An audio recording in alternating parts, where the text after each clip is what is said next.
देखो तो question number 9 में दिया है कि in figure 10.13 X Y and X dash Y dash are two parallel tangent to a circle with centre O and another tangent A B with point of contact C intersecting X Y at A and X dash Y dash at P prove that angle A O B. हम लोग prove करना है कि ये वाला angle A O B कितना है जी 90 degree है। देखो क्वेश्चन में बोला है कि एक्स वाई एक टेंजेंट हो जो सर्कल को कहाँ पे इंटरसेक्ट कर रहा है जी पॉइंट पी पर, और एक्स डैश वाई डैश ये भी एक टेंजेंट है जो सर्कल को पॉइंट क्यू पर इंटरसेक्ट कर रहा है। इन दोनों टेंजेंट के अलावा एक और टेंजेंट है ए बी जो सर्कल को पॉइंट सी पे इंटरसेक्ट करता है और एक्स वाई को पॉइंट ए पे और एक्स डैश वाई डैश को पॉइंट पी पे इंटरसेक्ट कर रहा है, ठीक है ना। और देखो ये जो टेंजेंट एक्स वाई और एक्स डैश वाई डैश है ना, ये दोनों क्या है जी पैरेलल है। ये दोनों टेंजेंट आपस में पैरेलल है। पहले ही बोल दिया है कि X Y and X dash Y dash two parallel tangent. ये दोनों कैसे पैरेलल टेंजेंट है जी पैरेलल टेंजेंट है। इतना बात समझ में आ गया है। हम लोग प्रूव करके लाना है angle A O B 90 degree, ये वाला एंगल लाना है 90। देखो जो गिवन है पहले वो लिख देते हैं। क्या गिवन है बोलो? A circle with centre O, a circle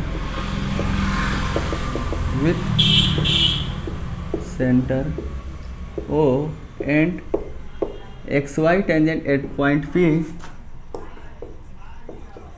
xy tangent at point P and x dash y dash tangent at point Q and x dash y dash tangent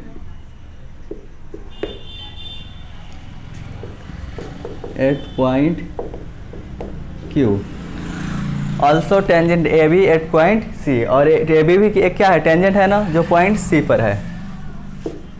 also tangent A B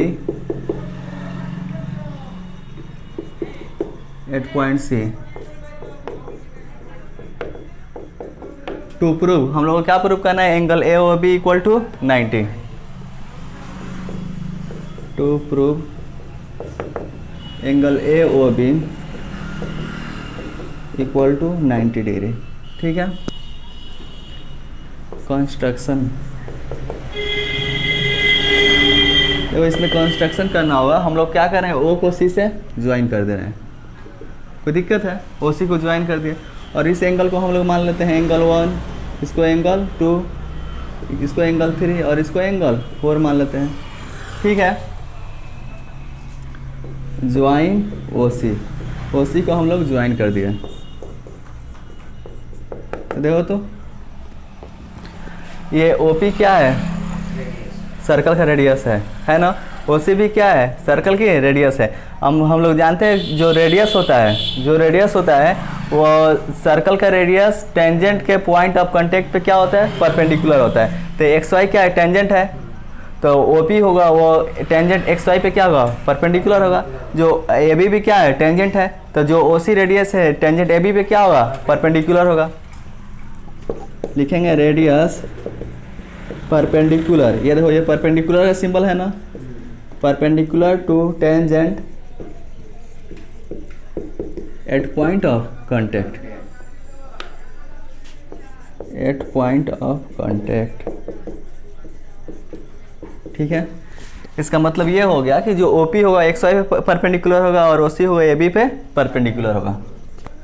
OP perpendicular बोलो तो X Y and ये OC perpendicular AB, therefore perpendicular मतलब 90, therefore angle OPA equal to angle OCA और दोनों कितना होगा 90। Angle OPA equal to angle OCA equal to 90 degree, ठीक है। देखो हम लोग ये ट्रायंगल लेते हैं। Now in triangle POA and triangle AOC, now in triangle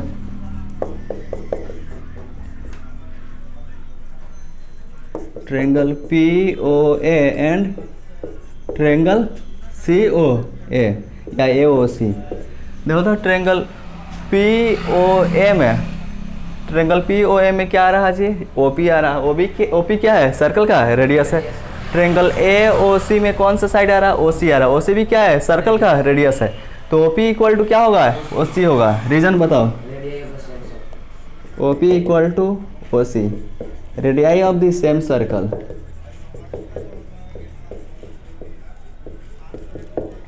ठीक है, फिर देखो ट्रेंगल ओ पी ए में कौन साइड आ रहा, ओ ए आ रहा। ट्रेंगल ए ओ सी में कौन साइड आ रहा, ओ ए आ रहा। दोनों में ओ ए है ना जी, ओ ए इक्वल टू ओ ए, ये क्या है, कॉमन है।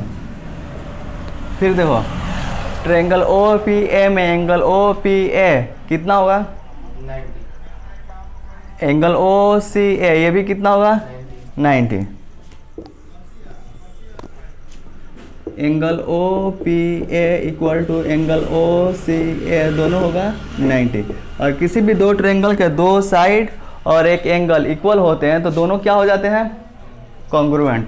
तो देखो तो triangle O P A, triangle O P sorry P O A या ओ पी ए कुछ भी लिख दो, triangle P O A congruent होगा ट्रेंगल ए ओ सी के।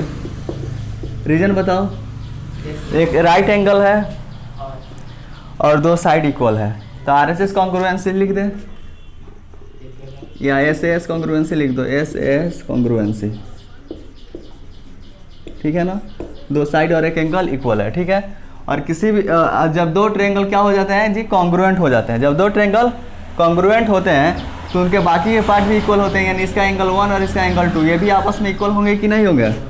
Therefore angle 1 equal to angle 2, reason बोलो C P C T, corresponding part of congruent triangle. इसको मान लेते हैं इक्वेशन फर्स्ट। यहाँ तो कोई दिक्कत है, देखो तो जैसे ट्रेंगल पी ओ ए और ट्रेंगल ए ओ सी को कॉन्ग्रुएंट प्रूव किए हैं, सेम उसी रीजन से ट्रेंगल बी ओ क्यू और ट्रेंगल बी ओ सी इन दोनों को भी वैसे ही नहीं कॉन्ग्रुएंट प्रूव कर देंगे। देखो इनका दो रेडियस इक्वल है ना, दोनों में ओ बी कॉमन आएगा, एंगल ओ क्यू बी और एंगल ओ सी बी ये भी क्या होंगे, 90 होंगे, क्योंकि ये रेडियस है, रेडियस टेंजेंट पे क्या होता है, परपेंडिकुलर होता है। तो सेम जैसे ये प्रूव हुआ कॉन्ग्रुएंट, वैसे ही ये भी प्रूव हो जाएगा कॉन्ग्रुएंट। तो इसको लिख सकते हैं सिमिलरली, वैसे ही triangle B O Q congruent हो जाएगा ट्रेंगल बी ओ सी के। ठीक है ना, रीजन सेम है। जब ये दोनों ट्रेंगल भी कॉन्ग्रुएंट हो जाएंगे तो इनके एंगल 3 और 4 भी आपस में क्या आएंगे, इक्वल आएंगे। एंगल 3 इक्वल टू एंगल 4, इसको मान लेते हैं इक्वेशन सेकेंड। देखो तो ये जो पी क्यू है, पी क्यू क्या है जी, एक लाइन है, पी क्यू लाइन है ना, और पी क्यू लाइन के वन साइड के जितने भी एंगल का सम हो वो सारे कितने होते हैं, 180, और दूसरे साइड का 180, तभी ना ये टोटल मिलकर कितने होते हैं, 360। तो लिख सकते हैं ना फॉर लाइन पी क्यू। देखो फॉर लाइन पी क्यू के लिए देखो angle 1 plus angle 2 plus 3 plus 4 ये वन साइड के एंगल है ना, इन सारे का सम कितना होगा, 180, क्योंकि लीनियर पेयर है ना जी।